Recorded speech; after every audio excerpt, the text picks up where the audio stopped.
The Whitmore estate was quiet as usual. Everything inside the mansion gleamed with polished perfection, marble floors, velvet curtains, priceless art.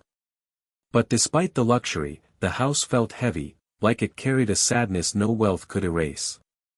That sadness had a name, Lucas.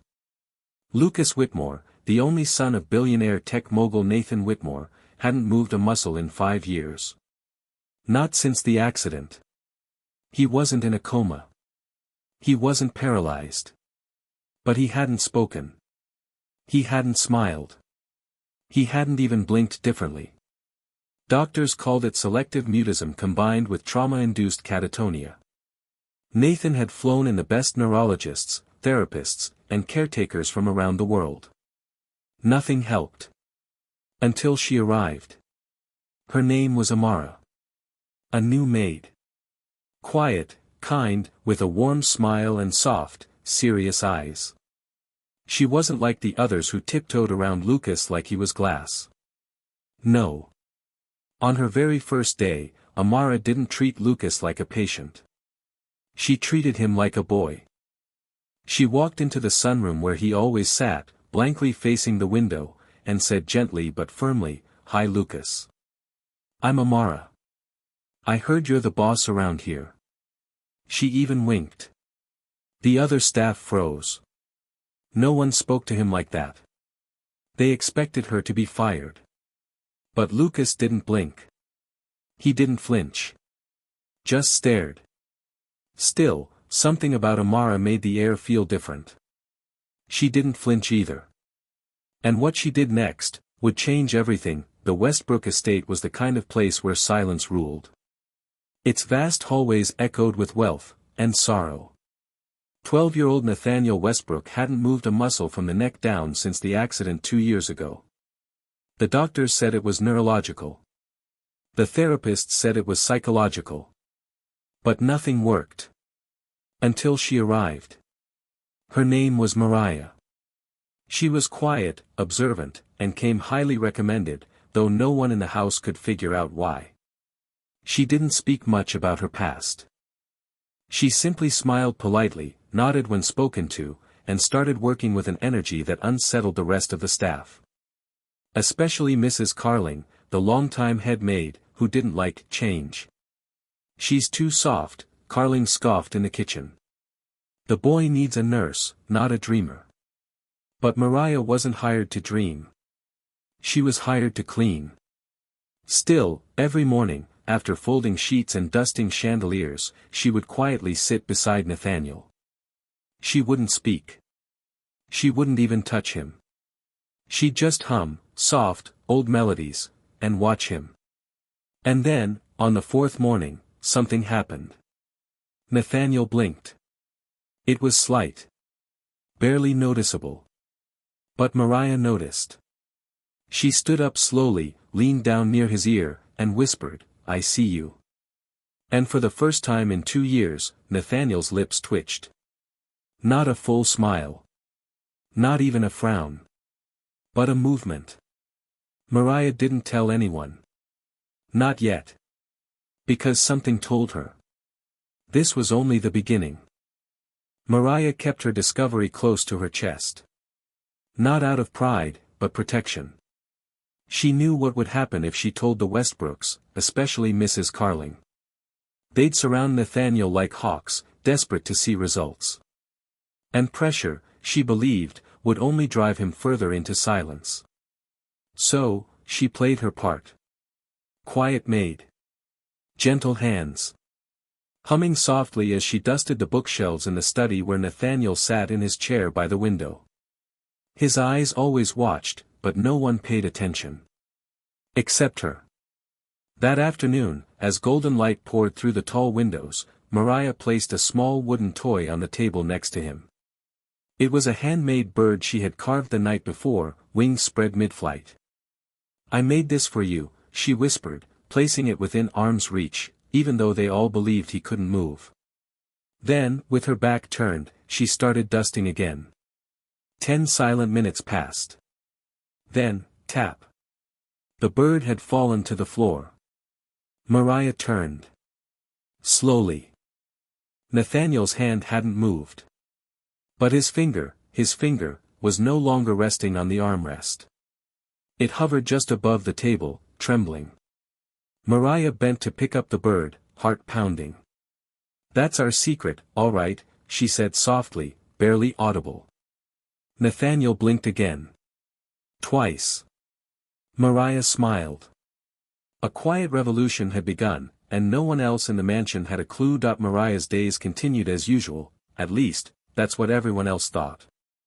She swept, scrubbed, folded, and smiled when spoken to.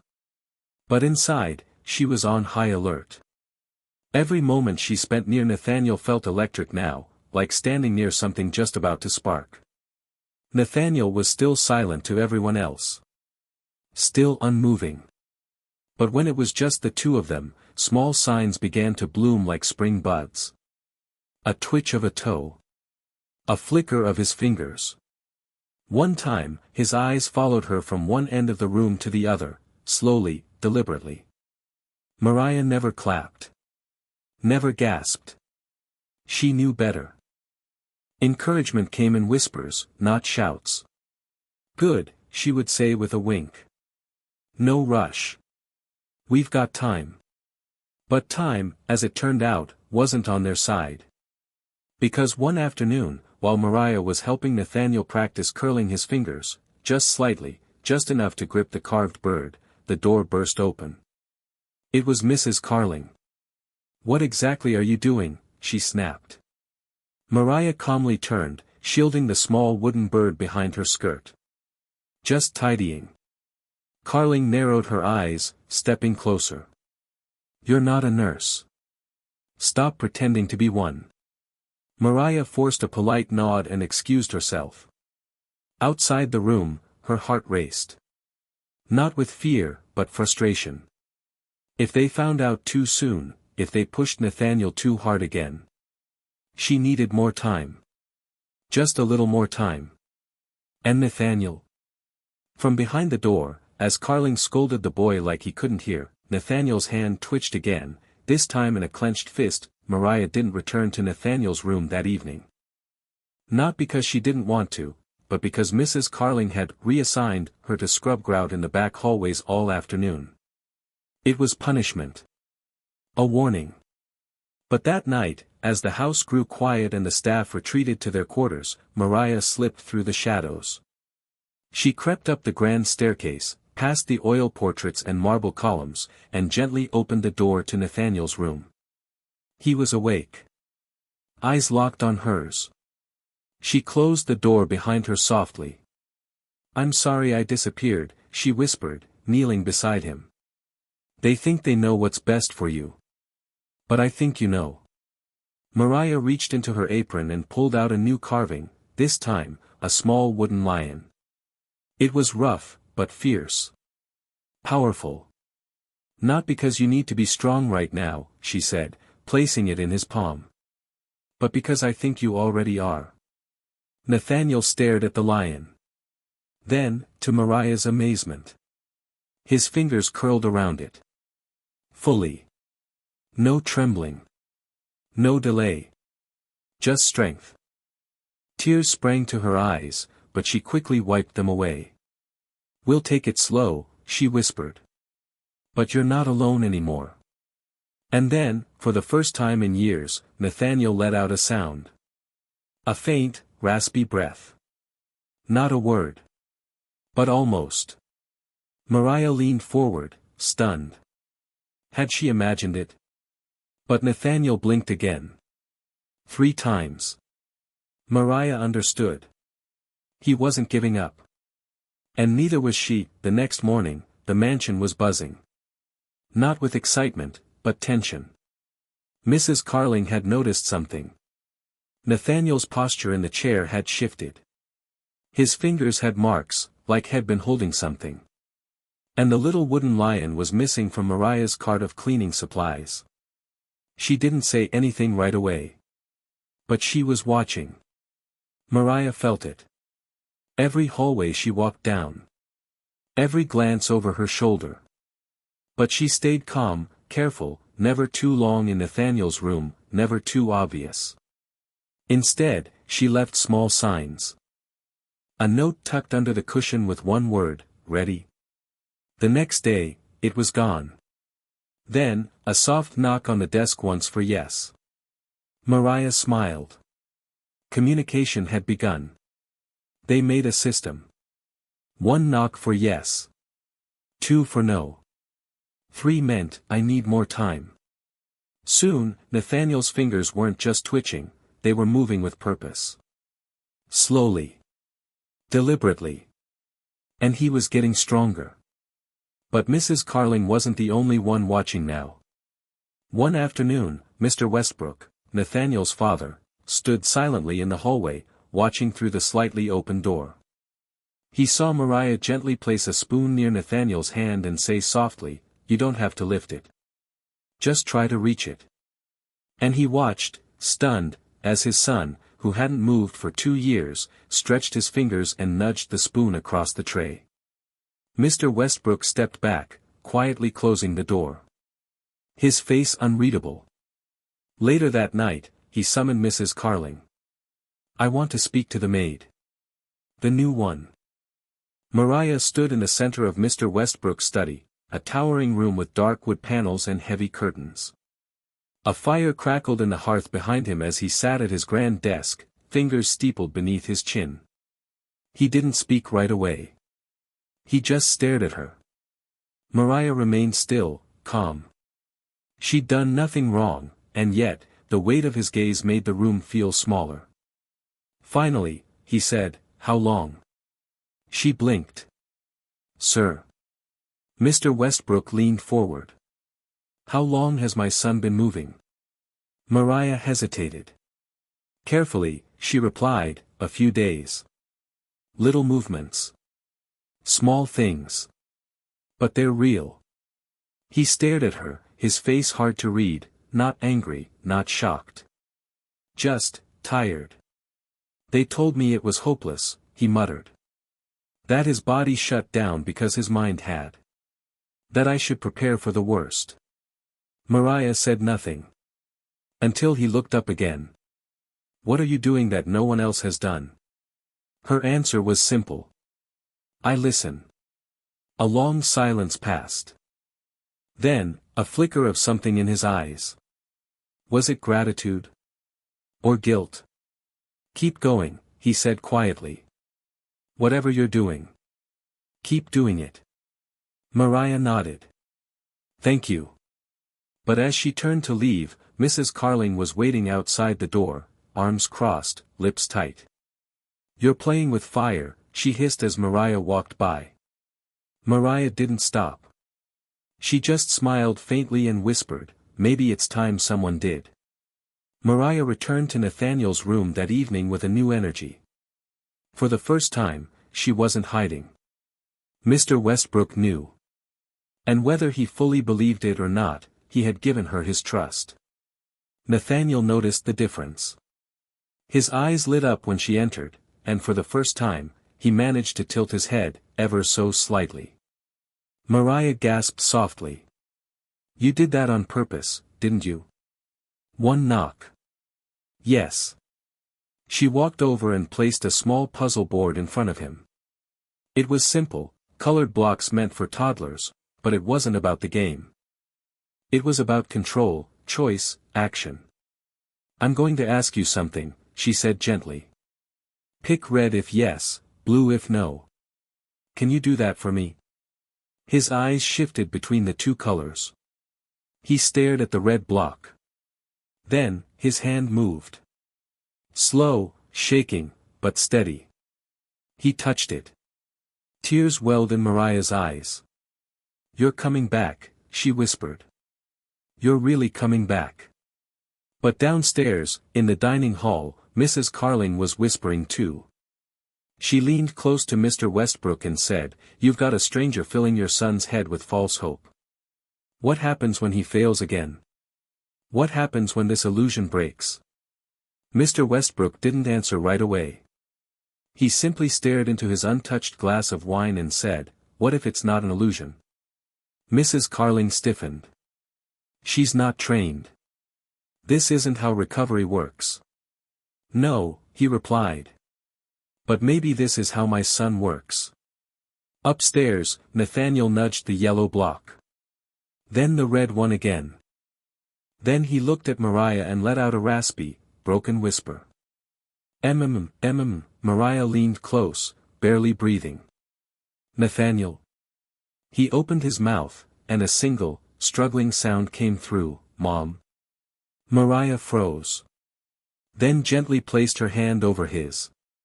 No, sweetheart, she said softly, holding back tears. But I'm here. Word spread fast after that night, though not because Mariah told anyone. It was Nathaniel. He had whispered again. Twice, in fact. Mom, once more. Then later, help. The night nurse had heard him. She'd nearly dropped her clipboard and run straight to Mr. Westbrook. By morning, the entire household was buzzing.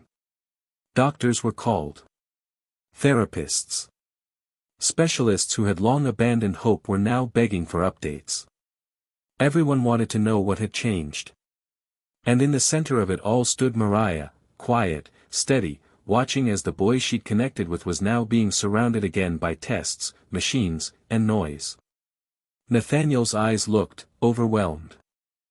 Like he was back in a cage. She tried to reach him during one of the breaks. She knelt by his chair and whispered, "You okay?" His eyes met hers, full of fear. Then slowly, one knock. No. Mariah's stomach twisted. They were moving too fast. Later that evening, she found Mr. Westbrook standing alone in his study again, staring at an old photo of his wife, Nathaniel's mother. She died the week before the accident, he said quietly, not looking at Mariah. He saw it happen. Never spoke after that. Mariah nodded slowly.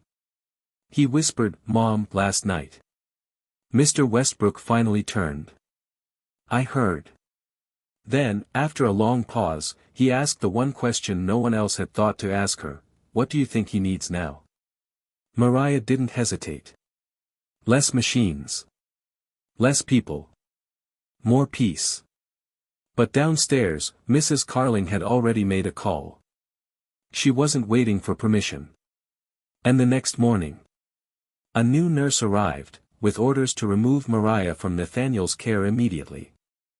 The sun hadn't fully risen when Mariah was called into the front hall. Her suitcase, the one she hadn't touched in weeks, was waiting by the door. Mrs. Carling stood smugly beside it, arms crossed. "The new nurse is trained. Certified. You're no longer needed." Mariah didn't protest. She turned to Mr. Westbrook, who stood silently near the stairs. His eyes were conflicted, but he didn't stop it. "I understand," Mariah said softly. "But please, let me say goodbye." After a long pause, he nodded. She walked upstairs slowly, holding back the sting behind her eyes. Inside Nathaniel's room, the boy sat upright, more alert than ever, but visibly confused by the stranger at his side. Mariah approached and knelt down beside him.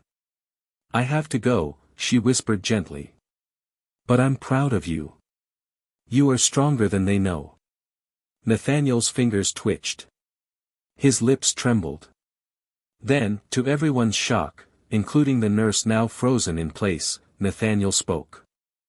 Loud enough for the hallway to hear. "No," Mariah froze. Nathaniel tried again. Voice cracked, but determined. "I want her." The nurse stepped back.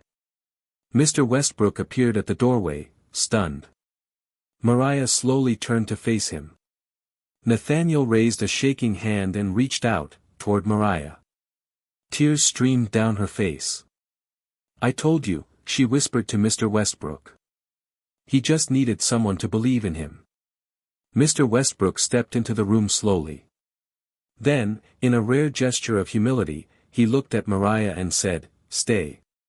Please." Mrs. Carling, watching from the shadows, fumed, but said nothing. Her grip on the house, and on Nathaniel, had broken. From that day forward, everything changed. Mariah was no longer just a maid. She was Nathaniel's guide. His partner. His light. And within months, with patience, love, and quiet strength, Nathaniel walked again. The mansion, once filled with silence and sorrow, echoed now with laughter and soft humming, from a boy who had returned to life. And the woman who helped him find his way back.